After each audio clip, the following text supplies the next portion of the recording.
My perspective is, in order for you to be creative and in order for you to be artistic, you need to understand the rules, which is the science part. Yeah. So it's like everybody says it's an art and a science. Well, which comes first? I just want it to be a conversation and there's just a camera over the shoulder.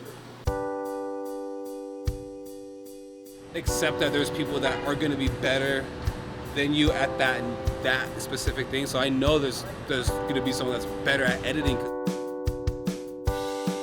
And you could sit around and say, well, I haven't started on the main script because I'm waiting for it to be inspired, right? When you show up and you sit down and you go to your spot, the inspiration does come.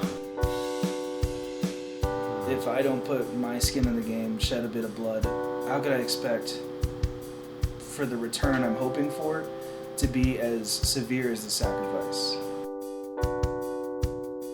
A lot of people will be like, I could never do, I have no idea how to do, and I didn't either for the most part. It's just sitting down and taking the time to learn it once, and then when you do, it's like, oh my gosh. So, my name is Austin Willman, which I have to correct everybody. There's no S in Willman. It's not Williams. And That's really interesting. I read it as Willman immediately. Really? I can't believe it. Everyone's like Williams. Oh, no, dude. That's interesting. Yeah, I know. So I created Willman Ventures, which is like my umbrella company. There's a couple projects that I'm working on underneath that. Most of it is related to tech and marketing and the intersection of like the future of how consumers interact with products and services online and offline and how AI facilitates that process. I mean, marketing is basically psychology plus tech, like where they intertwine. And technology could be like, a billboard or a business card, but it's still a technology. So anyway, I help founders understand how to communicate better with their audience and how we can create what I call go-to-market experiences in bringing their product to the people who need to use it. Yeah. Okay. And like, I love the explanation of like merging psychology or philosophy with technology. Like marketing is very much just like a very scientific form of, seeing why people do what they do and how they buy and why they buy. And it's very like, that's a very easy way to like explain it. Because I feel like I'm in marketing as well. And I feel like I'm always just in an uphill battle telling people like, well, like it's not advertising, but it is. Yeah, exactly. So how do you tell me about yourself kind of growing up? What was your life like as you kind of grew up? Dude, I was a black sheep. Yeah? I grew up in a town in Ohio, under 1,000 people. So it's actually considered the village of Attica, if you want to look it up. Interesting. I think it's like around 800 now. Small farm town. If you know anything about Ohio, that's like you're in the city or you're in a small town. Yeah. There's no real in between. So my life was a lot of cows, cornfields, trying to figure out what to do when we're bored, which was most of the time. I'd imagine so, yeah. Yeah. I mean, like, fun times for us were to like drive 25 minutes to the nearest Walmart and just like walk around, like literally walk around. It's actually, I grew up in a Scottsdale, so like a pretty big epicenter. Yeah. We still drove to Walmart and walked around. Like I love how that's just like walking around to Walmart is just a teenager thing. Right? Yeah, it's like a bonding experience in the US. Yeah, it's got to be based in consumerism if it's the US. Yeah.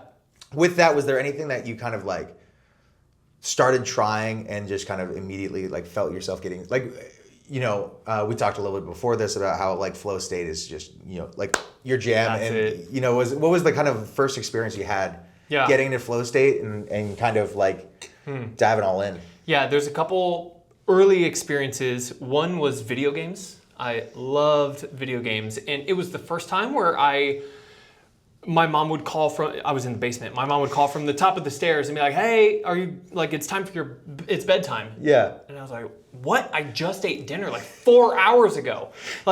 Crazy. But it felt like 15 minutes, Yes. Yeah. So that was the first time I really remember being like, whoa. But obviously I didn't know it was flow state or anything like that. I was like in 5th grade, probably. Yeah. And then the next, I would say, real flow state that I got into was drumming. So percussion, but not like, playing drum set. I started taking lessons when I was in 6th grade. Mm-hmm. But as I progressed in high school early high school is where I really got into performance and competition drum lines. Okay. So there's a Like whole, marching band, like yes. drum line. Oh Okay. yeah, there's a whole world that nobody knows about unless you're in it. That's like the NFL of music. Yeah. Yeah. No, I did a little bit of percussion, and it was more like my family was pushing me to do it. I enjoyed it. I had fun playing music, but I am really bad with rhythm. Just like I cannot keep a beat to save my life. It's all on the feet. It's all on the feet. Yeah, and like I'm just a slightly discoordinated. My buddy was an audio producer. He was the second episode of this. We like made mixtapes in college. Thank God they're not anywhere anymore. But like, I'm gonna find those. I hope you do. They weren't too bad. But anytime I'd rap, he's like, "Yeah, Trip's great," but like every time he's done recording his verse, I just have to move it back one beat because he's literally one beat off consistently. Oh my God. And so I was like always like I'm not as good, but my family was like, no, you're so musically gifted. Yeah. So they pushed me to like stay in. And my freshman year of high school, they put me into band, and that's when they were like, well, if you're doing band, you should really be doing marching band. And I saw that next step up, and I was like, okay, I don't even think I should be in regular band. Yeah, You're trying to put me. And so I did one marching thing, and all I had were cymbals. And like, there was a point where the band director walked up next to me. She's like, 1 and 2 and 3 and 4. Come on, Trip, you know how to. My I was God. like, I don't. I keep telling people. Why do people think I'm good at this? Dude, it's so interesting because like I from there went into college, like was teaching at a world-class level. Yeah. And it was so interesting to me. I'm glad you brought this up because like to me it's so innate. It's like a clear understanding of like where a beat is. Yeah. But there are so many people that I would teach that they were in the drumline because their parents wanted them to be, or like their friend is in the trombone section or something. Yeah. So they just want to be a part of it, and so they'd pick up cymbals or a bass drum. And I'm like, oh my God, how are you not getting this? Yeah, and Like, it's hard to communicate when it's so natural for you. Yes, it's like if you're trying to communicate to someone in another language and you just slow down. Yeah, in English. And maybe like say it a little bit louder. And Yes. like, you're just like And you like not use your hearing me? hands like. Yeah. Need to eat, and they're like, get. And like it's like drums and stuff. Yeah, and so that's definitely something that comes across. Or my buddy, when I started picking up guitar, was like, what I love about you playing guitar is like you start on tempo and then you start rushing, and then it just keeps getting faster because you're panicked about getting to the next note. Yeah. And so it's always just like it starts at like 100 beats per minute and it'll end at like 120 because like I'm just racing. But that's super cool. So you did that. You taught in college. So You were like I a student played. teacher? I played in Ohio State marching band. And I was like, That is big league. That is not small.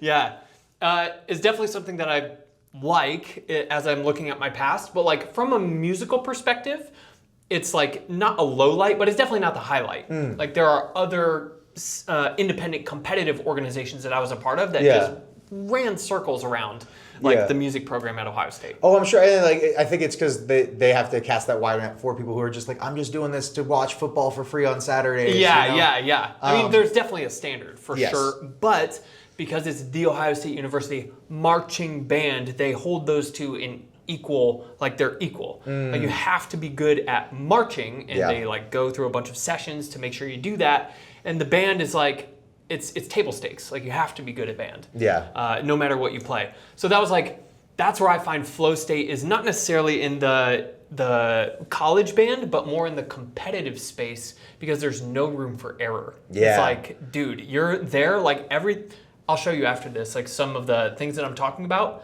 Like when you listen to these 9 guys just like ramming bajillion beats a second. Yeah.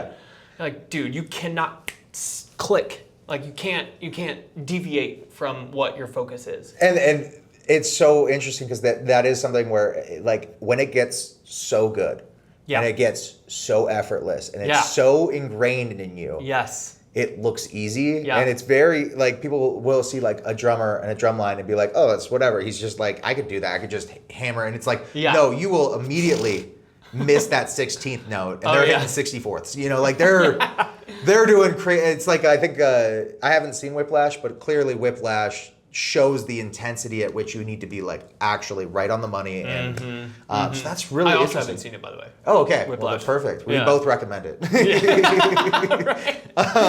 Great movie. So that kind of it's really cool because that taught you like discipline almost, like a disciplined way. Because like video games are a great way to get into flow state. Yeah. And a lot of people wouldn't see that as creativity, but like you have to find ways to beat each boss. Yeah. And that's where that creativity comes in. And like Yes. a lot of people don't realize that creativity and art are completely, disparate things. Yeah. They do go in hand in hand, but like when I tell people, like, oh, are you creative, or do you think of yourself as creative, or like when was the last time you were creative? They're like, oh, I'm not creative. And it's like, no, it sounds like you're not artistic. Yeah. Creativity is, Interesting. resource allocation. That's a form of creativity, and a lot of people are like, oh, that's logic, Yeah.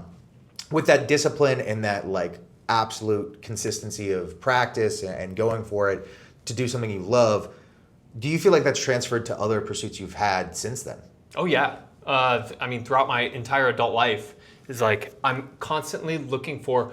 Check Mihal calls it that flow state is where the challenge at hand exceeds your current capabilities by like 4% or something like that. So I'm constantly looking for those opportunities, and when I find them, it's like I typically have a baseline understanding or like a natural predisposition to be good at whatever it is. Even if it's good at like for a beginner, right? If it's like going out and making sales or talking to people or knocking doors or whatever, even if it's in a sales organization that has a script and they have a product that you're trying to sell, if I join within the first week, I'm like setting the most appointments that they're like, oh my God, I blown it away. It's like, okay, yeah, this is fun for me right now because I have a baseline skill level of talking with people. Like it's not that hard for me. And then like the natural like 4% better of that is like, oh, I have to direct that conversation to achieve an outcome now. Yeah. Not just like to have a good conversation. Right. And so like that's the challenge that gets imposed. It's a limitation of how I can direct the conversation, and it produce results. I produce results, right? But people see that and then they're like, oh my gosh, this is amazing. We need you to, like, we want to keep you in the organization. We want to make you a manager and you're going to be a closer and da-da-da. I'm specifically referencing sales organizations because that's where I've been the last 4 or 5 years, I guess. Yeah.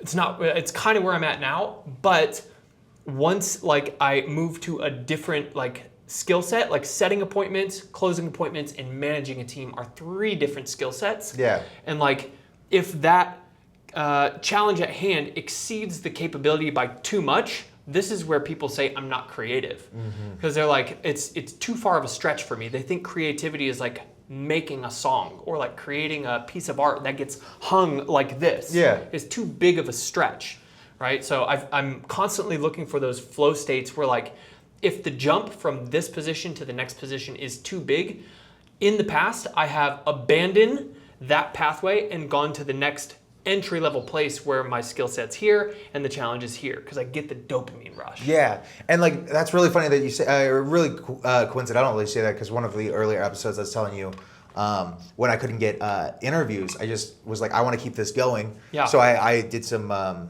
Gemini deep research to get like on different topics, and one of them was like how to engage flow state. And one of the easiest ways to do that is that you need challenge. You need that challenge of you're trying to creatively figure out how to problem solve. Yeah. But you don't need it to be too challenging, because then it becomes daunting, and then you're going to have failure and you don't get that dopamine. You get like the cortisol, where it's just like, oh, I'm not good enough to do this, I'm not going to make it. And so it's really interesting. And then what's really cool about it is when you bring art into it and some of those creative pursuits, those skills like painting or drawing and stuff like that, the benefits of doing them regardless of skill level is just, in my mind, worth doing it all together. Yeah. But I love how you tied that into like your sales experience and stuff like that. Because again, I think a lot of people just don't see those two going hand in hand. And a lot of times I'll be talking to people and I'm like, oh, it sounds like your experience here is really helping you here. And they're like, oh, I never put those two together, because they're completely different worlds. Oh yeah. But it's cool that you already see, you're like, it's all connected. Absolutely all connected. I think I had this aha moment. It was in 2016. So I joined an MLM, as everyone does at some point in their life. Don't judge me. We've all done it.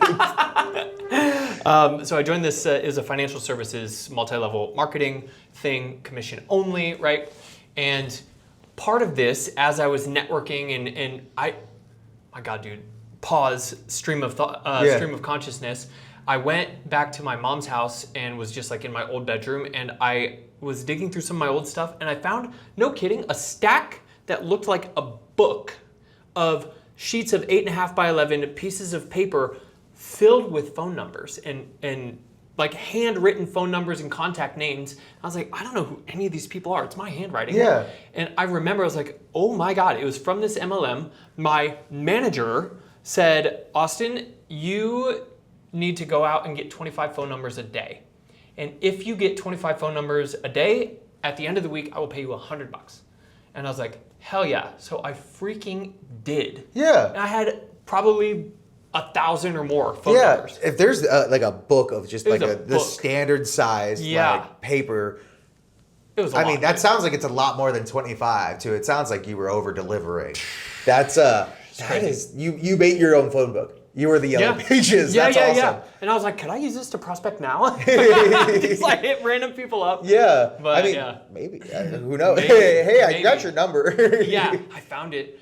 But the aha moment Yeah. of that was I was really into this like startup phase and like I'm super entrepreneurial, labeling myself as an entrepreneur. One of the guys that I met was a part of a startup company in Columbus, Ohio, and he and I clicked really well. He's like, bro, you know what we should do? We should host a mastermind. And I'd never heard of a mastermind. Yeah. I was like, that sounds cool. What is it? And he's like, we'll bring like groups of 4 to 6 people together, and we're gonna have a time limit. Everybody gets, I think it was like 12 minutes. Everybody gets 12 minutes in the hot seat. And you have 2 minutes to explain your challenge or your idea. And after the 2 minutes is up, people can jump in. They can ask questions. They're not allowed to give advice. They can only ask questions or, basically share from their own experience. And there's a moderator to, if somebody is like talking for more than 1 minute, they can like cut them off and. So you have more, resources to pull from. That's Yes. really interesting. So yeah. it was like, dude, talk about flow state. Like when everybody's hyper engaged and they know you only have 12 minutes to do it, dude, it goes by so fast. And I was like, wait a second, I could do this. I could do like a lot of this. This is freaking awesome. I ended up like stopping that for a long time, but I revisited it in 2019. I revisited it in a different capacity in 2020 and in 2021. I did it last year. I'm doing it again this year. So it's just like, but each time I do it, I tend to drop my associated value with it. I undervalue. I'm like, this is so easy for me. It's easy for me. It's a lot of fun for me. Therefore, if there's no friction, no payout needs to come. And that happens Let's to me talk. too. Let's I talk about very that. much appreciate that because I think a lot of people in the creative space feel that way, where it's like, well, this wasn't grueling. I didn't have to like grind for this. This was something I'm naturally good at. Yes. A lot of what you just said is just great. I want to go back to just the idea of the mastermind being like, I had this part-time job where I was having friction with one of my coworkers, and I was just like, I feel like there's just a lot of stuff that could be mitigated by like direct communication and stuff. And she's like, well, that goes down to the 3 C's. And then I was like, okay, let's hear what your 3 C's are, whatever. Yeah, yeah. And she's like, communication, collaboration, and consistency. I was like, that's just great rules for life. And so that stuck with me. But like the collaborative aspect of that, of the mastermind, is just such a cool concept. To go back to what you were saying about like, you feel like I'm gifted at this. This is something that just comes to me, Yes. like I shouldn't, it's like, if you're good at conversation, I think what happens to me in those situations is once I've done something, it's no longer impressive to me. Yeah. Oh, right? yeah. Like I'm once so glad you I said that. understand how the process works, and I'm like, I did that. The guy Yeah. who like once tripped over his own shoelace, Yes. like Yes. then anyone can do it, but not Exactly. anyone can do it, and that's the truth of it. And so I would love to hear more about that, where it's like, what are you doing to kind of combat that, where you're like, okay, like how do you kind of perceive the value, or do you pull from the people you're working with to get that value? What I've understood over the years is it's not that other people can't do it, as in they don't have the skills, but the business owners that I work with, they're running marketing agencies and they don't have time. They're very technologically advanced, like all this AI stuff that we see in the news or on social media or interest media, whatever you want to call it now. Yeah. The people who are running marketing agencies are the ones who hear about these things that the hour they come out. they're at the cutting edge. Yeah. Like there's nothing that they don't see, right? But they can't possibly implement everything because they don't have time. So for me, it's like, yeah, maybe I could do this and maybe everybody else can do that, but do they want to? And would they rather just pay somebody who they know how easy it is, and combined with like the background, the network, the underlying associated skills that can go into the ease of the production will make the result that much better. So Yeah. I feel like that's where I'm shifting my head now, is like, oh, it doesn't have to be, it's a work in progress, Trip. It doesn't have to be hard, It is. right? Yeah. But because people would likely pay more for the output of someone which the output was created with ease. They're like, I would rather just have you have a good life, create the outcome quickly, and be able to like go out and create multiple outcomes for multiple different organizations, because that adds to that underlying foundational knowledge, which when you bring it back to my project will enhance the outcome even more. Yeah. And like people want to put you in, like, I think it's really interesting because I was talking to someone the other day about how I got stood up, or I had 5 dates canceled from 4 girls in like a 2-week span. And they were like, I was like, I really want to get mad at something, but it really was just cold and flu season. They all got sick. Oh. And she was like, do you think some of them were lying? And I was like, no, I think most people are generally telling the truth. And also, I think most people want other people to succeed. Where they start to get frustrated is when they see someone succeed at something they're doing, Yes. and they don't see, right? Yes. And so like a lot of people think it's a competitive world, and it's like, no, we want to help each other out. Yeah. And so like a lot of people want to put people in positions to where if it's something they're passionate about, if it's something that they're good at, they want to see people in those positions make money from that and live off that. And so I love that you said that, because it's like people do want to help each other, and they want to help each other do what they want. Because we've all been in that case where it's like, dude, I hate this job. I show up. I hate the drive to work.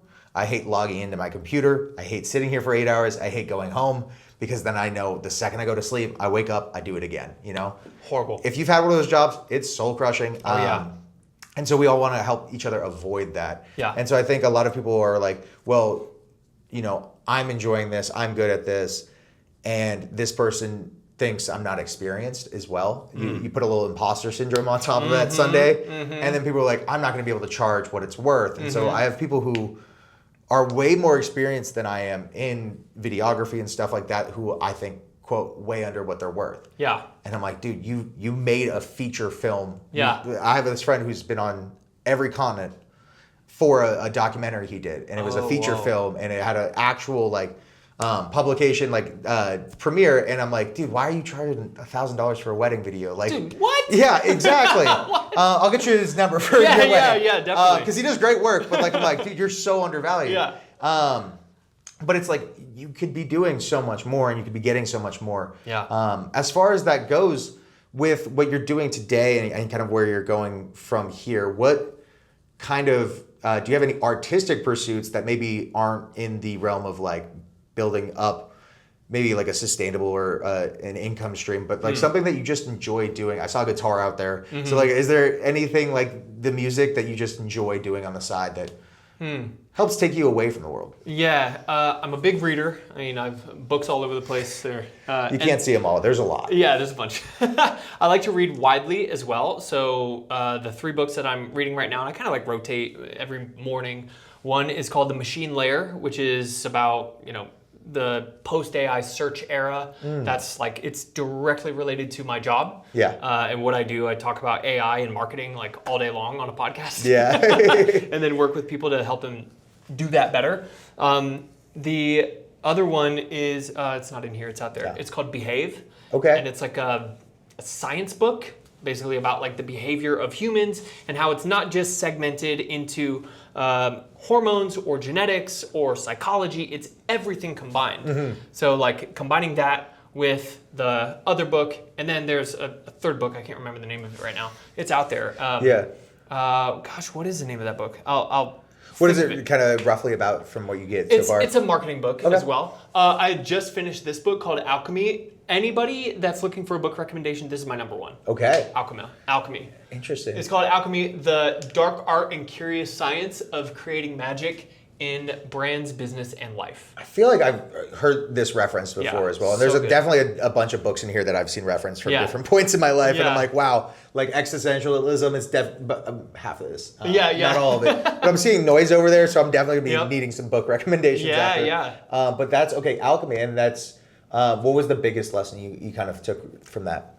Dude, so the guy who wrote it, I don't know his official title, but he works at this advertising agency called Ogilvy. And Ogilvy is like, it's named after David Ogilvy, who is like the OG in copywriting and like early direct campaign advertising, Yeah. like in newspapers. So huge marketing agency. But basically what this book talks about is alchemy is it's like it's not like metallurgy, but it's why am I at a loss for words right now? It's basically like where you can combine different things that have no relationship to each other and create something highly, highly valuable. So like he's talking about, all right, let's say, so one of the businesses that I have right now is called Willmanic AI. It's based after my name and the state that I created it in, which is a manic state. Okay, yeah. And then it kind of continues with the AI as well. I love that. Exactly. So it's one of the businesses I'm working on.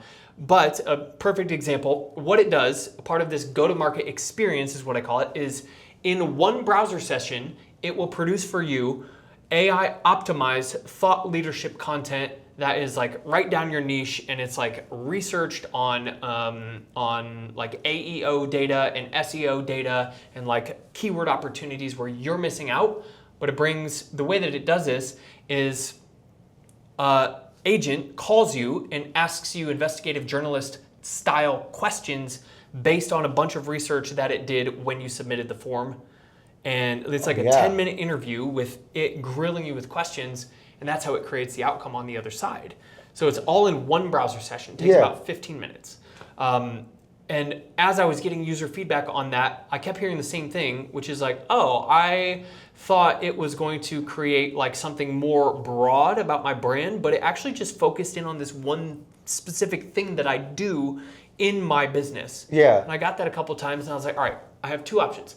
I could change the algorithm, I could change the prompting, I could change the way it searches and how it looks at keywords in order to broaden the output that it creates.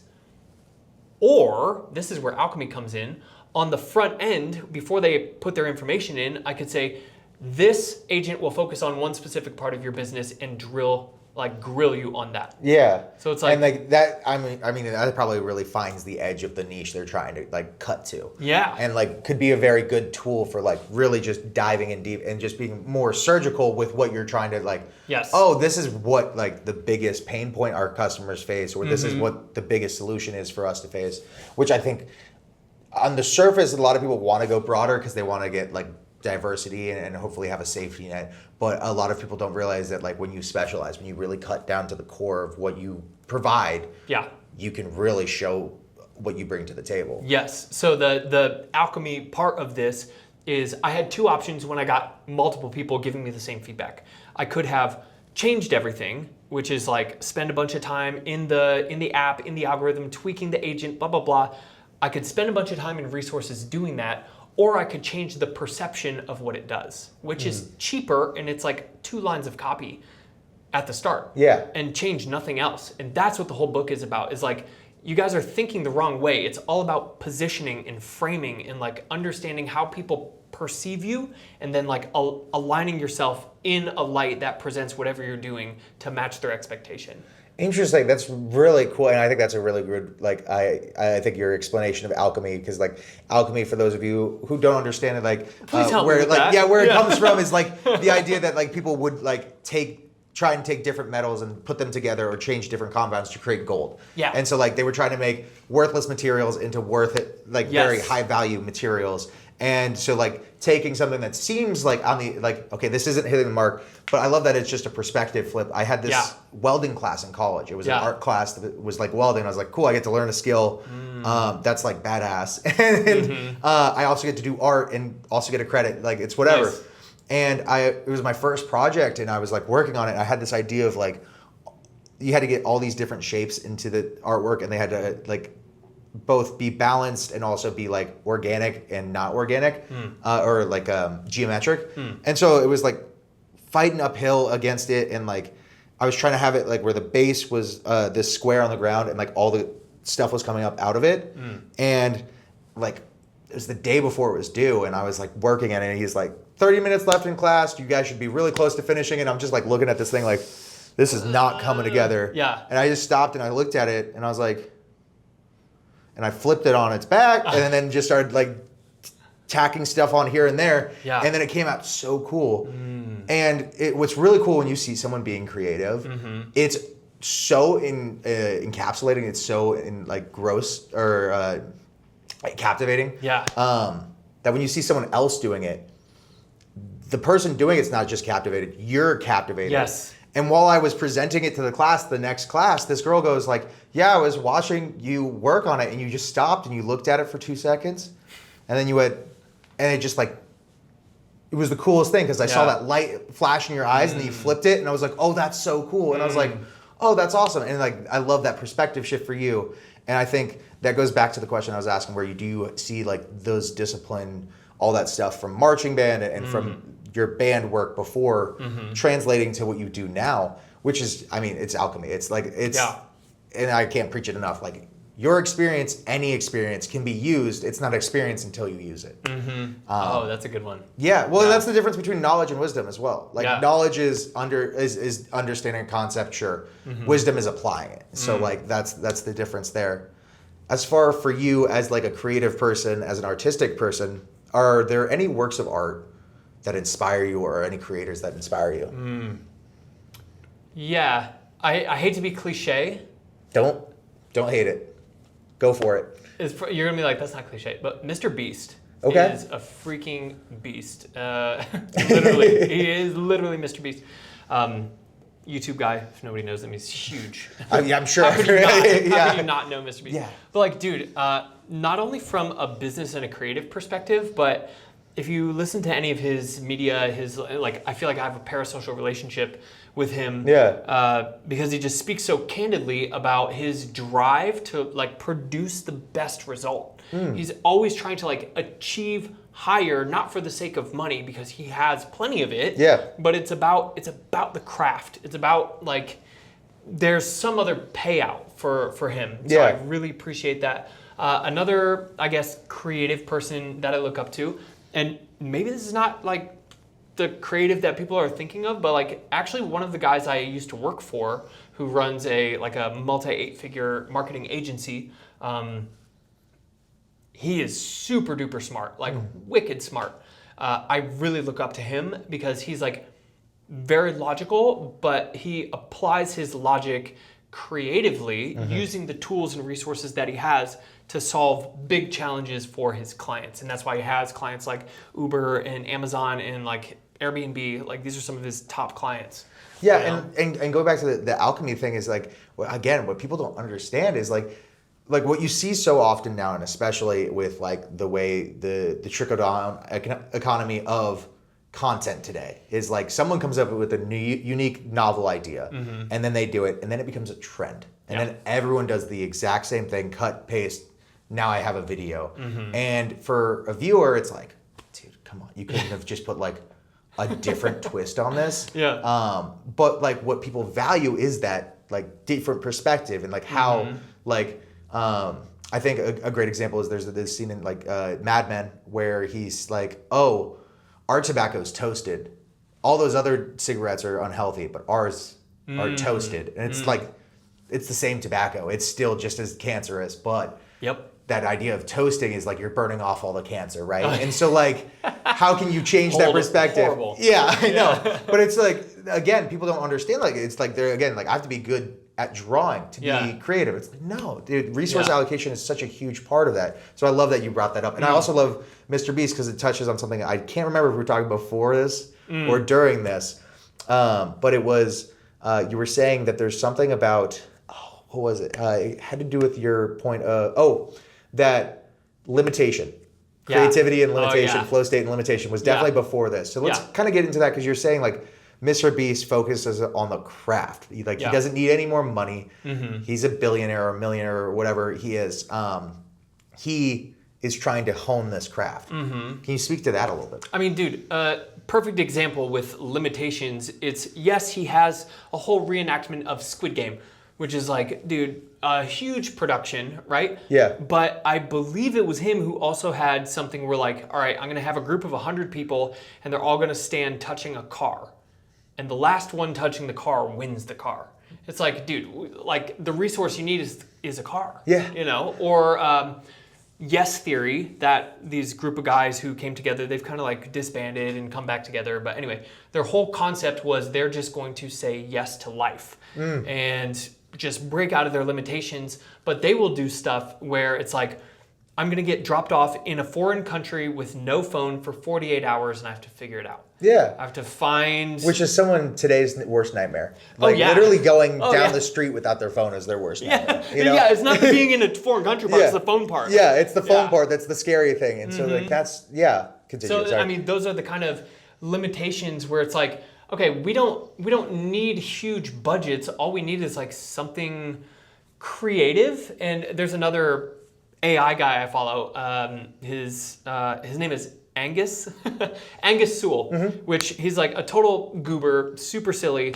But he's freaking smart. Yeah. And all of his, like, he posted something the other day because his content has blown up in the last 6 months and he has been posting forever. But it went from like 300 views a video to now like over 1 million. Like, very quickly. Yeah. And, Why? Well, and I think that speaks to consistency. I've heard the best analogy is like bamboo shoots, where like everyone knows bamboo is this like really fast growing thing, but for the first like however long it is, I think it's either a year or it's 11 years or something like that. Yeah, it's pretty long. It like grows from like nothing to 1 inch, and then this overnight it just starts growing feet. Yes. By the way, by the hour. One of my former businesses is called Moso Media Collective. I still have the Instagram account, but Moso Media is based on that concept where it's like I'm capturing the people who feel like they're that bamboo shoot where they've like been grinding and like they're settling and now they see like, oh shit, like things are about to take off. It's like I'm here to capture that moment. Yeah, because like, and that's so funny because like so many people like one of my favorite shows is the Pat McAfee show. I don't know if you follow Sorts, but it's like these collection of guys. 2 of them used to play in the NFL, and they're just like a bunch of dudes talking. Like their old studio was in a basement, and before that it was just a broom closet. And they slowly just kind of kept putting out a show every day. And when I first started watching, they had just opened this huge studio that was an old renovated church, and it was like this big thing. And within like a month of me watching, they got signed on to be like, or they licensed out to ESPN. So now they're on the worldwide stage for sports.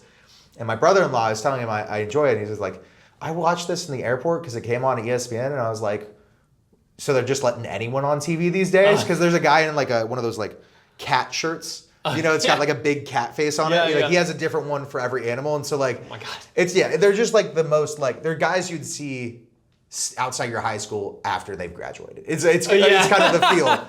And like, but what's cool is like, I saw them right at that moment you're talking about where they went boom. Yeah. Like it went off. And it was really funny because all these like first time fans were like, you guys sold out, you're going to change. And they got so much better. They got so much more polished and now they're doing so many different things. And it's really cool to see that because it's really inspiring. It's like consistency is just one of the biggest like driving forces in life. Yeah. It's not like how, and like, I think that's what's really beautiful about what you're talking about, where like the drive is really what you want to focus on, like grinding it out rather than what the reward is. I've been hearing a lot of stuff recently about how outcome-based goals are just a recipe for failure.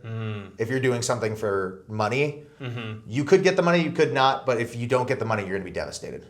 If you do something for the process, the money's just a plus. So that's super cool.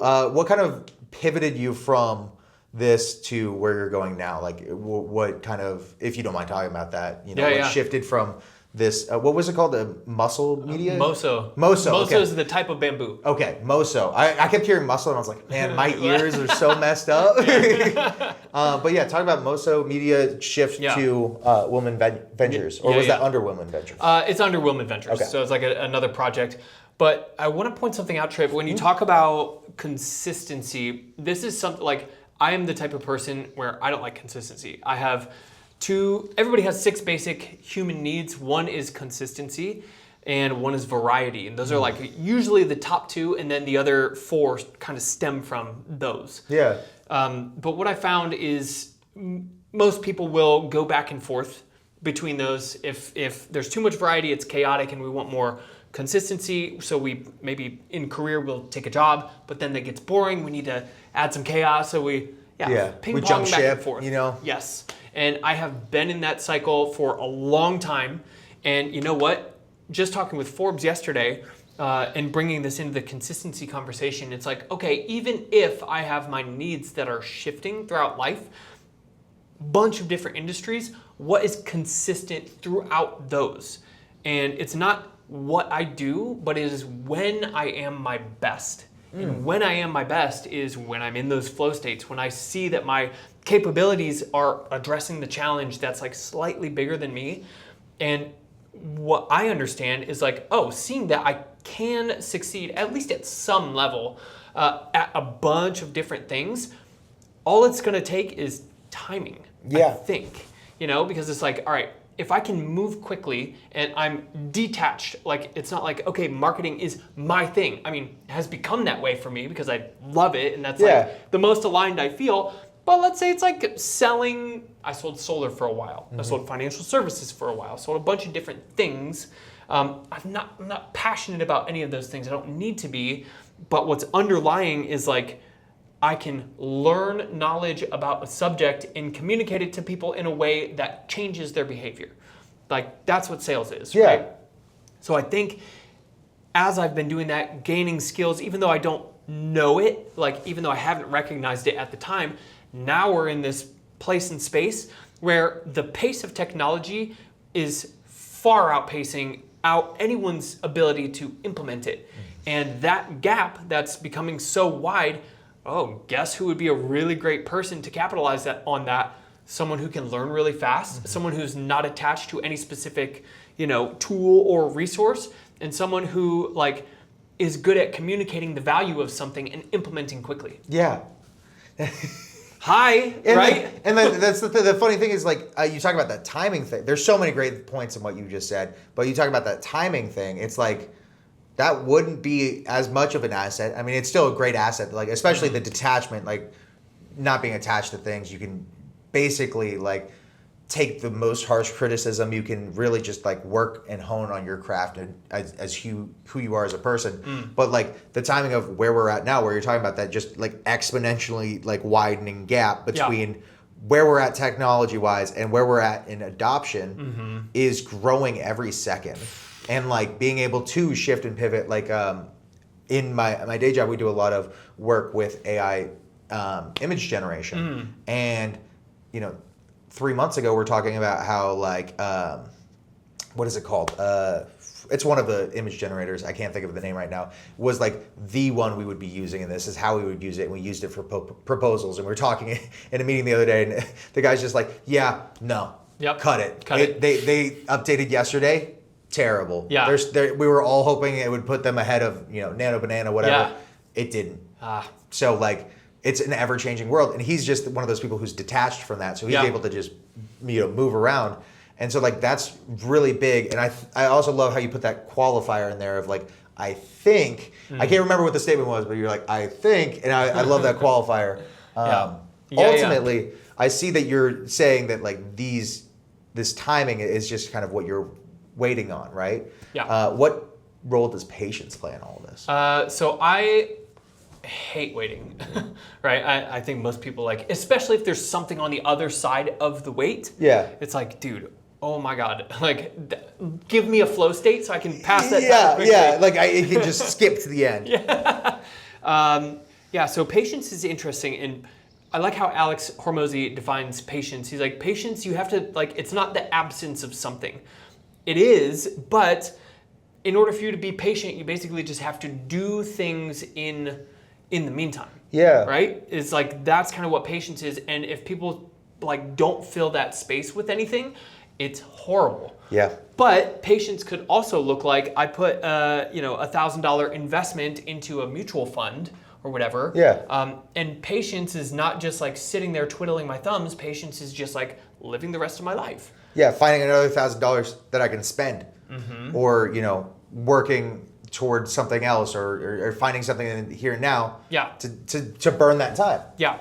So the way that I perceive patience, I guess, is like, how can I leverage the skills that I do have? Back to the top of the conversation of like the ease and what's exciting for me and what I'm good at and the results that I can produce that have like very little friction but provide high value for other people. How can I understand that I'm patient for the outcome, which might be like a different level of life? It might be like looking at the left side of the menu instead of the right side. It's not a huge shift, but maybe that's the outcome that I'm like trying to be patient for, or at least I was in the past. But I don't have to just open that empty space. I can fill that space with like a series of short sprints that contribute to the world and allow me to live in flow states, contributing to that ultimate like next phase, which, as we all know, like when we get there, it's gonna seem 10 miles away. Yeah. Again. Yeah. But Exactly. I guess the way that I think about of it is like if you like a Christmas tree chart.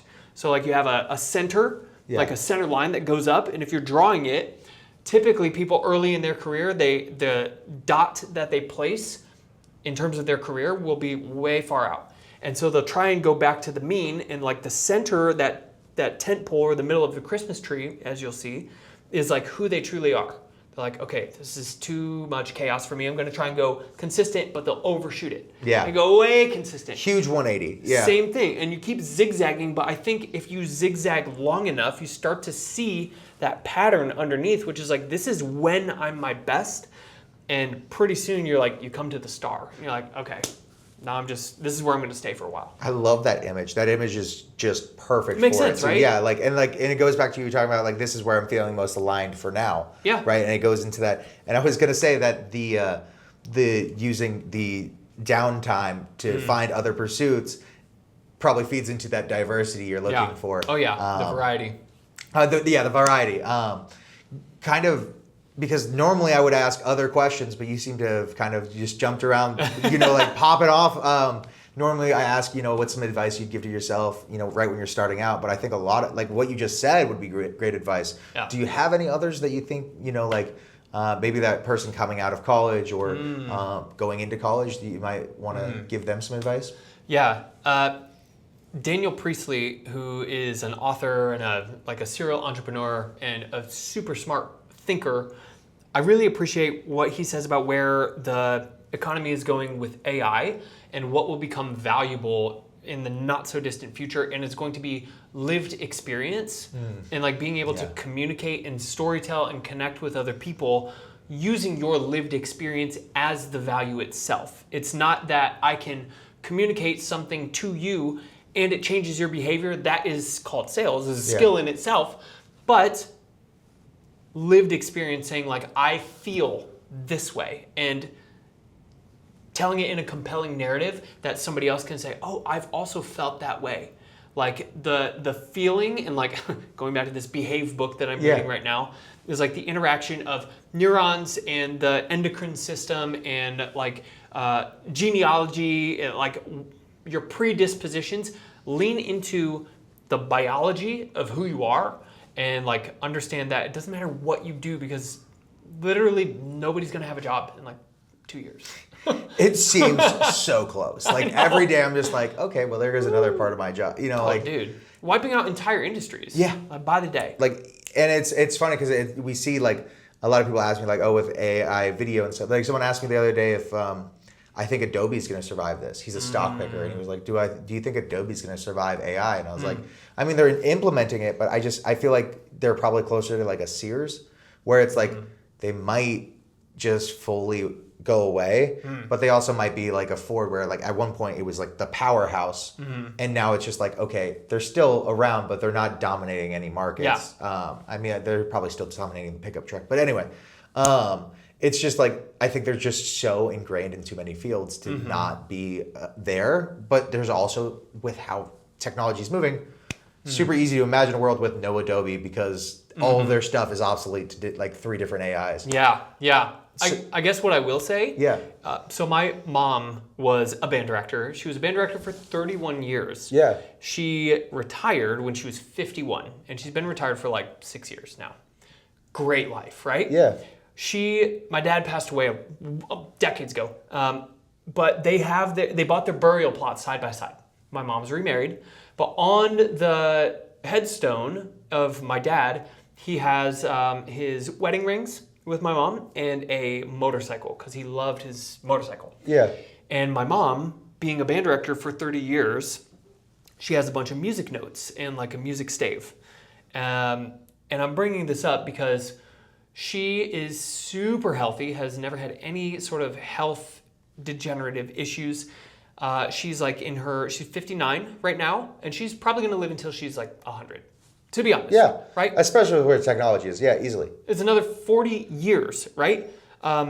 So I said, Mom, what's going to be interesting is when you pass away, people are going to look at your headstone and wonder why there's music on it.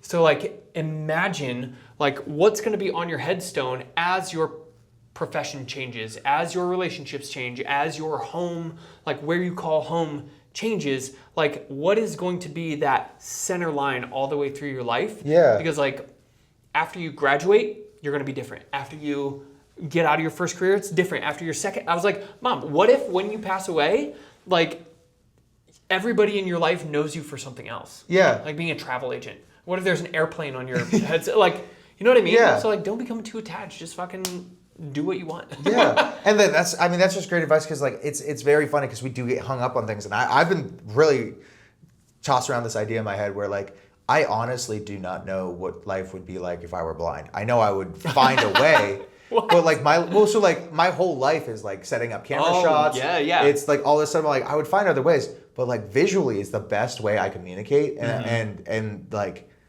I just it's like it blows my mind, and so I'm like. Okay, well, I've just found a big fear of mine, but it's like you get into that detachment of like, you losing your vision happens to everyone. Like you see all these people getting cataracts and all this stuff, but like astigmatism finds us all, you know, like, and we're all gonna end up in that ground. So like, it doesn't change it, but it's like a really interesting thing, and that's something I am working on. That's funny that you say the detachment part because I'm trying to detach from like this isn't a core part of my identity. This is something that shows up my identity. Yeah. But this isn't a core part of my identity. Yep. Well, I love that. And that kind of speaks to philosophy. Do you have any kind of philosophy when it comes to creativity? So my fiance gifted me last year for my birthday a ayahuasca experience. Okay. So if you're not familiar with ayahuasca, look it up. Yeah. But it's basically a very strong plant medicine. It's like a psychedelic hallucinogen. Yeah. And the main thing that came through to me is I am infinite and insignificant. So when I think of creativity, I'm like, I can literally be whatever I want, like to my wildest imagination, and at the same time, it doesn't matter. Yeah. So it allows me to take bigger risks. It allows me to stretch and like talk to people that I never thought I would talk to and do things I never would do, ask for things that like I never thought I would be able to do because like in the end, like who cares? I'm insignificant. Yeah, I'm insignificant. That is such a like powerful message, and I feel like it's just so funny because like that's one of those things where like those who get it, and those who don't are like that's the dumbest thing I've ever heard. Yeah. And it's like you were tripping when you heard that, sure. Yeah. But like that is just so profound because it's like you have limitless potential, but just remember that you ain't shit. Like that's I love that. So that's fantastic. Real quick, if you want to just address like who you are again and talk about yourself a little bit to plug whatever you want to plug. Love it. And then we'll wrap it up. Yeah, so I am Austin Willman. You can find me on LinkedIn, Willman, Austin Willman. You can check out my latest project. It's called willmanic.ai and get yourself some thought leadership content. I'm also working on basically solving business challenges with AI. So whatever that looks like for you, essentially, if you're a founder, I help you get back to the main thing that you love about your business without all the other stuff. So cheers. Perfect. Well, thank you so much, Austin. I really appreciate this. Yeah, bro. And this has been awesome. This has Great been a time.